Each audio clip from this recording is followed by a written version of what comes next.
Hey everybody, I'm back. I'm back after witnessing a glorious interception by the Green Bay Packers. It is now 10:10. There are 4 minutes and 30 seconds left in the second quarter. All right, just giving you a little update on a game you've already seen. Okay, yeah, so excessive fines. Let's talk about it. Let's break it down. It's pretty exciting stuff. This is going to be a short one. So, there really isn't a ton to say about this, but basically, here's the amendment. It says excessive bail shall not be required, nor excessive fines imposed. So the principle, of course, here being the main principle is the principle of proportionality. So the government and the framers of the Constitution established this principle of proportionality, essentially to say that any fines actually just obviously have to be in proportion to the crime. The quote that I'm going to read for you is that the amount of the forfeiture must bear some relationship to the gravity of the offense that it is designed to punish. So there has to be some sort of proportional relationship between the offense and the crime. I mean, the punishment has to fit the crime. It's as simple as that. Now, determining that is a little trickier. And, nobody wants to pay a fine. But the courts have not really ruled significantly in the last 80 years on what is proportional, and there really isn't any sort of standard that is necessarily set forward. But I can tell you that fines really are unique depending on the jurisdiction. So a fine that you can get for speeding in, one state might be somewhat different than it is in another state. But they must, again, be considered proportional. Now, originally, the courts determined that only fines paid imposed by the government and paid directly to the government could actually be sort of under the umbrella of this clause of the Eighth Amendment. So essentially, only government imposed and government paid fines could be part of this. However, in 1993, in a case called Austin v. U.S., the United States Supreme Court actually determined that certain civil forfeitures could actually come under this auspice as well. It could sort of be under this umbrella. But the same principles have to be applied. There has to be some proportionality. In the last 5 to 10 years, there has been a lot of talk. Actually, it's probably been closer to 20 years now because the legislation that I'm going to refer to was actually passed during the Clinton administration. During the Clinton administration, there was deregulation, lots of deregulation passed. And one of the things that was deregulated in part was the banking industry and credit card industry.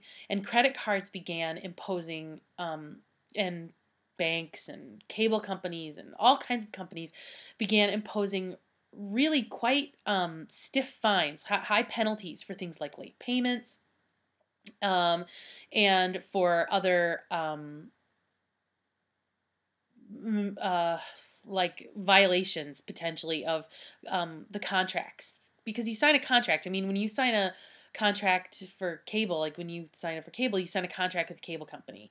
And so there has been a certain amount of litigation with regards to a lot of these different civil fines and civil cases. But not until 1993 was the Eighth Amendment really applied to this. Oh, sorry.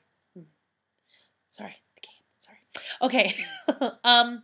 The case I want to talk to you about really briefly, though, is one that comes from 1998. So it's quite a recent case, and I'm going to slaughter this litigant's name. So I'll do my very best. It's called United States v. Bahakahayan. I'm going to spell it for you. I obviously am going to spell it for you. Okay, I'm going to take my glasses off because I know that they're just glaring in the light of the screen here. so it's United States v. BAJAKAJIAN.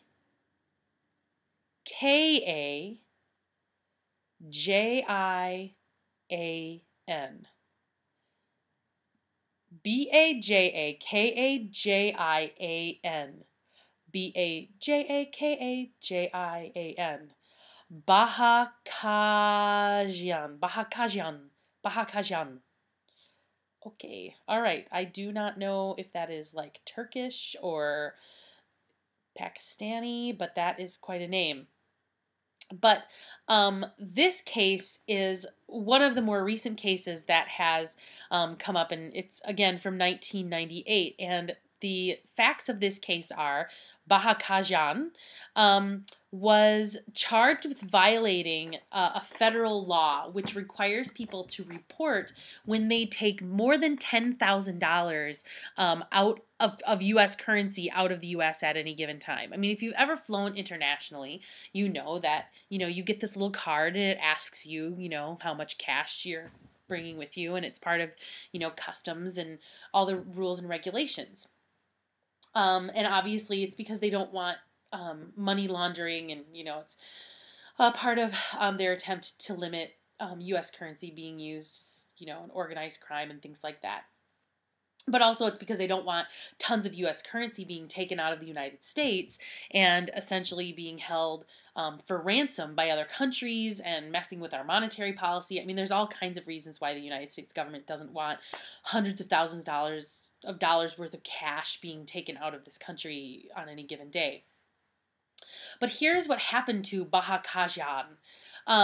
So he was accused of taking just slightly more than $10,000 in cash out of the United States, but his fine for that was, after they added up, what all the fines were for it, his fine was $357,000.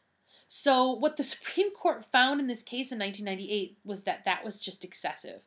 That in this particular case, the violation of the excessive fines clause came about because the amount forfeited, so the amount that was that he was supposed to pay, that $357,000, was, quote, grossly disproportionate to the gravity of the defendant's offense. So gross disproportionality.